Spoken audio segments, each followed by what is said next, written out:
Hemen Mao Hall Bradley bilan Michael Beckley'ninki maqolasining mazmunini deb olsam kompyuterga ketib qoldi. Shuni qaytadan buni qurashtirib chiqdim. Balkim ikkilisini ayrim upload qilib qo'yaman. Mana nimaga. Xo'sh. Bu debda bu ishga aylanibdi. Tarixda geopolitikalik, ya'ni geopolitikalik afat degan geopolitikal degan gapni mana jug'rofiylik rayonlarninki jug'rofiylik omillarning siyosiy ishlarga ta'sir qilishi deb tushunsak bo'ladi. Masalan, davlatlar bilan davlatlar quruqlik jihati tutash bo'ldi, okeanlar bilan ayrilgan bo'ladi, qo'shni bo'ladi, madaniyat, til, jihati jiq farq bo'lgan bo'ladi, qo'shni bo'lsin, yoki bo'lmasa yaqin bo'lgan bo'ladi. Ularning ijtimoiy tuzumi, siyosiy tuzumi, tashqi bir-biriga tutgan tashqi siyosiy degandek narsalar o'xshamaydi. Mana bularning hammasi dunyoning tartibida muhim rol o'ynaydi. Ya'ni yaqin qo'shnilarning chegara to'qnashtirib bo'lishi mumkin, datlashtirib bo'lishi mumkin, yoki bo'lmasa Yevropa o'xshash davlatlarda tuzum jihatda o'xshashlik bo'lganligi uchun, masalan, demokrat tuzumlar bo'lganligi uchun qo'shni bo'lsin, ular tinch ittifoq o'tish mumkin, chegara to'qnishi yo'q bo'lishi mumkin. Masalan, ikkinchi dunyo urushininki asos uchun. Mana bu shunday geopolitikal, ya'ni jug'rofiylik va siyosiy balo qazolarninki yuz berishi odatda o'sha darajadan tashqi davlatlarninki ikki xil narsa haddidan tashqarida ishib ketgan vaqtda, qiyniqqa sig'may qolgan vaqtda deydi, yuz berdi deydi. Birisi umidsizlik deydi. Umidsizlik haddidan chekdan oshganda. Yana birisi deydi xiris, ya'ni buni buyuk desak ortiq ketadi bu Xitoylarga. Yomonlik haddidan ishib ketgan vaqtda shunday vaqa kelib chiqadi deydi.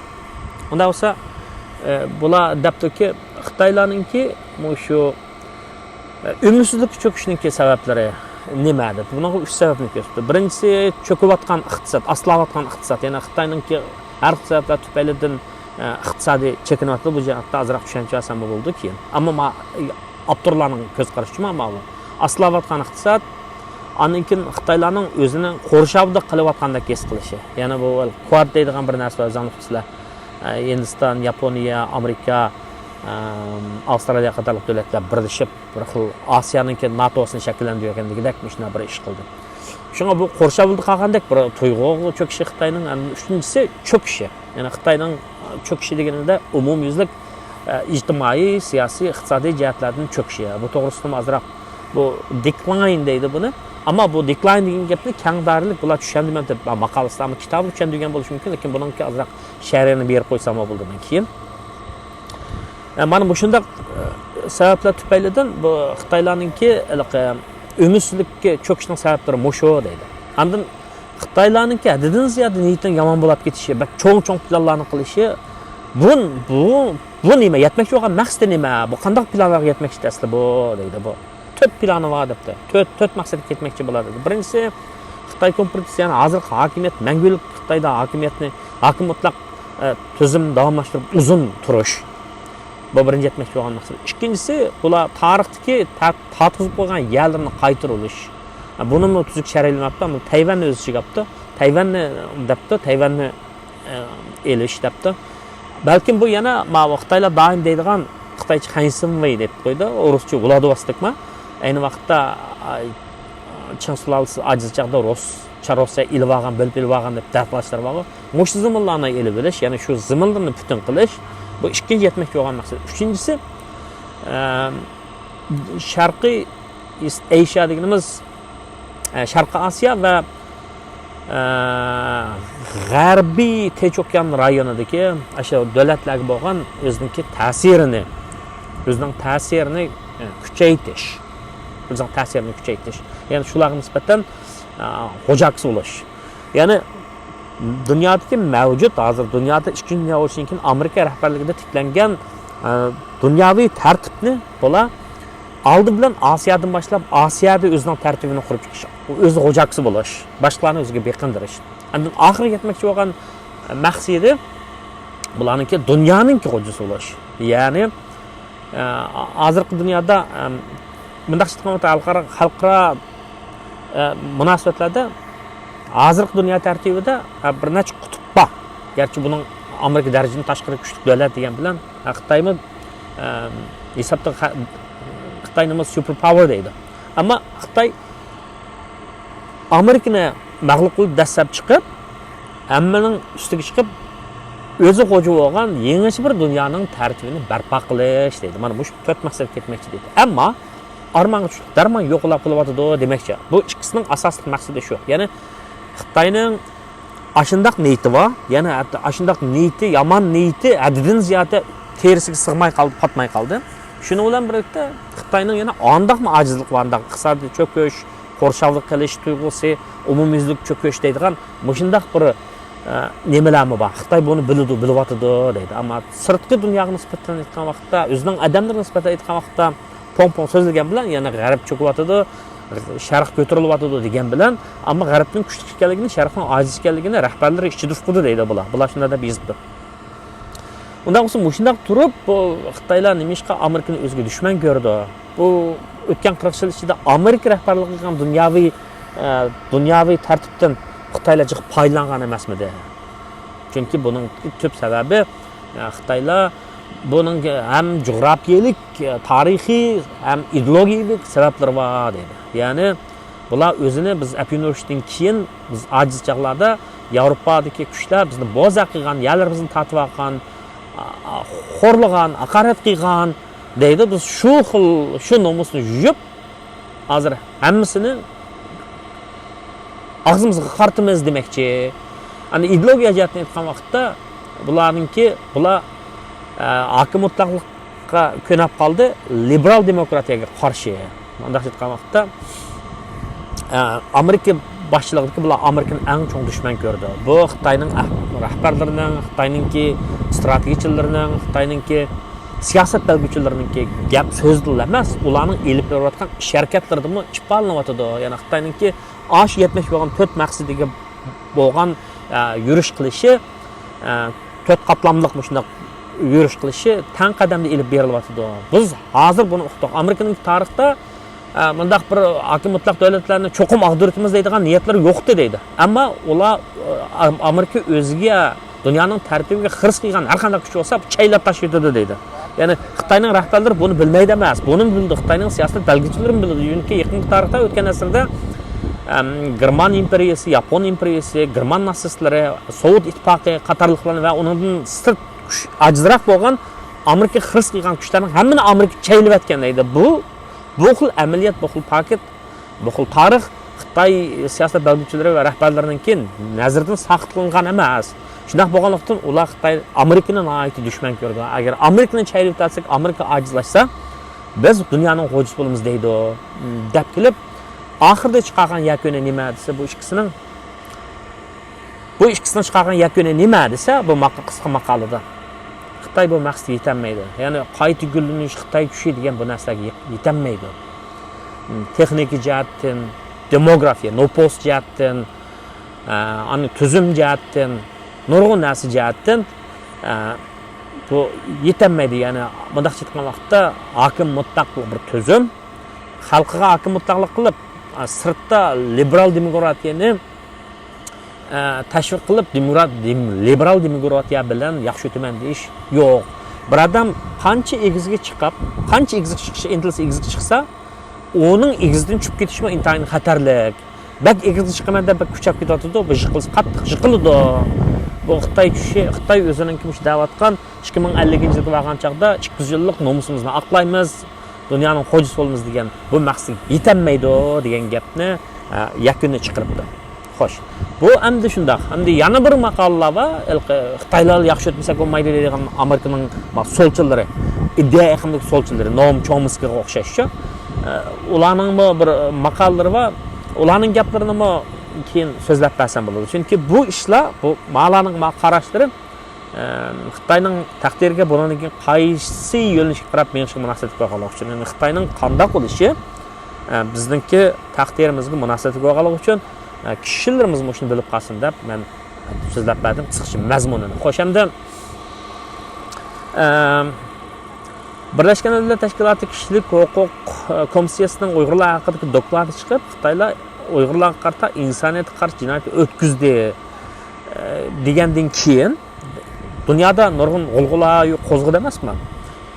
Ba'zi Xitoy buni davomli inkor qilib o'ydirib chiqargan deydi. O'ydirib chiqargan degan bilan buni Amerika o'ydirib chiqarmadi. Buni Birlashgan Millatlar Tashkilotininki Kishilik huquq komissiyasi, Birlashgan Millatlar Tashkiloti, ya'ni butun xalqaro davlatlarninki din tashkil topgan bir komissiyada shularning irodasiga vakillik qilgan bular, dunyoning butun kishilik huquq vaziriga diqqat qilgan bular faktlar asosida e'lon qilgan dokladni Xitoy yolg'on deb desimi o putter ham turamaydi.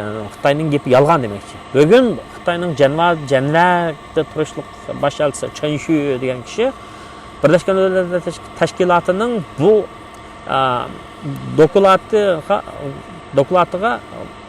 dokladni yolg'onga chiqarib Michel Bachelet bunu qo'llamadi. Shunlashqa e'lon qilmay oxirida amalsiz e'lon qildi debdi. U tash basmaydigan bir gap. Michel Bacheletniki uni e'lon qilmay kechiktirishdagi sabablarni har xil tushuntirish qiladi. Uning shaxsiy manfaati, uning davlatning manfaati, uning kelgan har xil besim, Xitoyning yalaqchiligini qiladigan davlatlarningki besimi va hokazo obo degandek ishlar. Andan shuni bilan birlikda yana uni e'lon qilishi, oxirgi minutda e'lon qilishi, mushu amaliyotning faktning e'lon qilinmasligi uning vazifada o'tgan vaqtida uning sha'niga bir ig'ir dog' tushiradiganligini to'nib ketganligi. Xo'sh, amdiki masala To'nog'un Birlashgan Millatlar Tashkilotininki bosh kotibi Antonio Guterres nimadan ma'vo Avstraliya emas, chunki Avstriyadan bo'lgan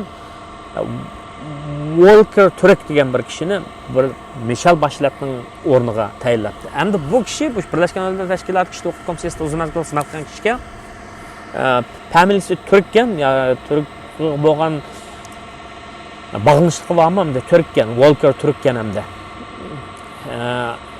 Bu kishi shu vazifani oldi. Og'andan hamdiki masala Birlashgan Millatlar Tashkilotining ash dokladida bir necha tavsiyalar qilingan emas. Masalan, Xitoy shu odamlarni darhol qo'yib berish kerak, bundaq deydigan. Bu odam buning nisbatan qanday ijro qiladi? U taklif, tavsiya. Ammo bu odam qanday ijro qiladi bosh bo'lgandan keyin deydigan masala bor. Endi buning nisbatan buning keyingi ish harakatiga qaraymiz. Endi Xitoyning Janvadagi bosh elchisi Chen Shu degan qo'pa biz doklad sababidan biz hamda hamkorlashmaymiz debdi. Meningcha Xitoy hamkorlashishga majbur. Hamkorlashmay amali yo'q. Chunki bu xalqaro jinoyat qilib bekitildi. Hatto ba'zi xalqaro qonunshunoslar Xitoyning ba'zi amaldorlarini, masalan, Daily Mail degan gazeta chiqdi. Bo'ynidan tatib so'rab olib xalqaro urush sotida sotga tatish kerak deb aytdi. Jinoyatni ashinchilik bir hokimiyat davlat apparatidan foydalanib turib bir xalqqa shunday jinoyat o'tkazgandan keyin uning so'ri qilmaydigan ish yo'q. Xitoylar o'zi bildigan Xitoycha o'zlari Dongtiao Yingji degan nima ayni chaqda shu o'zining jazosini tatgan. Nimami Gitlerninki qo'mondonlarimi, qanotlarimi ayni chaqda o'zining jazosini tatgan. Gitler o'zini o'tirib olgani bilan, Goebbels, Gitlerlar o'zlarini o'tirib olgani bilan keyin ma'vo nimalarga boshqalarga zankashlik qilgan, zaharlik gaz bilan o'tdagan, irqiy qirg'inchilik qilgan Milosevga o'xshash jinoyatchilarmi, urush jinoyatchilab Yugoslaviyaning burungi sobiq prezidenti. Oma Haygga opirilib, sotlab, keyin turmada kesib qo'zg'alib o'lgan. Demak, bu bir saboq bo'lishi kerak. Yomonlik qilib, insoniyatga yomonlik qilib qutulgan hech kim yo'q. Hech kim yo'q. O nomi, sharifi avloddan avlodga asrlab sesib mangdigan. Ammo yaxshilik qilganlar xotirlanib, aslinib mangdigan. Xo'sh, endi uningdan sirt yana bu Sarxilla ma'rifining haqida deb qo'ygan gap, Sarxilla ma'rifini davomlashayotdi ko'pchilik. Sarxilla ma'rifining o'quvchilarini tanlayotimiz hozir. Ya'ni ular bilan so'zlashib o'lchamlik imtihonlarni elib deganligida. Xalq bo'lish sifatimiz bilan shunday davomli kichik bo'g'inlarimizning, yoshlarimizning ma'rifda yükselish uchun, ma'rifsiz qolmaslik uchun kuchimizning boricha tirishaylik, qalg'ashdan suv to'shishidakcha. Kishilar uni bak naql oldi, kilishay bo'lib ketdi, bu to'l deyilib. Ama shunday bo'lsa, uningdagi bir haqiqat nima desa, o'zimizning ishiga o'zimiz boshqa turmasak, kishilarimiz salabni qilgan vaqtda ag'am tashlab qutulmasak, yoki bo'lmasa och qolgan vaqtda qo'limizda yeyotgan nonni bermasak, amalımızın barichicha, andan keyin bolalarimizni tarbiyalamasak, eglik tiklayma, bir ish qilsam bo'ladi degan odamlarga nisbatan umid bergan azroq bir ishlarni qilmasak bo'lmaydi. Bo'lmasa bir xalq bo'lib nima ish qilamiz? Bir xalq, bir Uyg'ur deb atlab nima ish qilamiz? Etoliq supur qo'yib qolamizda. Shunga shu sarxillar ma'rifini qo'llab beringlar, shu bolalarni shu maktabga avatgan, rag'batlantirgan ota-onalarga rahmat. Ammo shu maktablarda dars o'tayotgan o'quvchi ustozlarga rahmat. Ko'p tashakkur. Yana boshqa mazmunlar to'g'ri, kitob to'g'risida qarindoshlar yana so'rash mumkin. Qanday bo'ladi deb az qoldi. Yaxshiroq bo'lib ketsin deb 3-tahrirga berib etdim. Kasbiyroq kitob bo'lg'achqa sal vaqt qoldi. O'ma patiqanda bir ashkatning ichida nashrni chiqdi. Shu joyda ayrim bir e'lonni berman. Amma sanglam bo'ladi, ammo o'qib qo'ysanglar bo'ladi. O'qib qo'ysanglar bo'ladi. Manda yangilikda intilay, bo'layotgan ishlarga intilay, manda qadroq bir pul topay, ilgirlay ahvolimni yaxshilay deydigan odamlar elib o'qiydi uni. Voy, nima ekan bu? Hech qanday foydasi yo'q deydigan odamlar o'qimaydi. Shunlashqa unda odamlar jamiyatda hammadan har xil rang, har xil mijozga odamlar bo'lg'achqa o'xshash har xil ilqi havas, havoya va so'yu intilishdagi arzu g'oyadagi odamlar bo'lg'achqa odamlarningki tanlashim o'xshamaydi. Shunga buni shu paychiga bozor qiziqadigan, iqtisod qiziqadigan, ma'rifga qiziqadigan, ilgirlashga qiziqadigan odamlar izlab, so'rab o'qiydi. Shunga buning xabari chiqqan vaqtda men ayrim shuni xabarini beraman. Bu kitobdagi o kitobdagi aqlli xabar yo'q emas. Ba ishchimi ko'pchilik. Nashr usulini 3-qitim tahrirlanib bo'ldi. Ma'qul rahmat ham sizlarga. Yaxshi kunlar.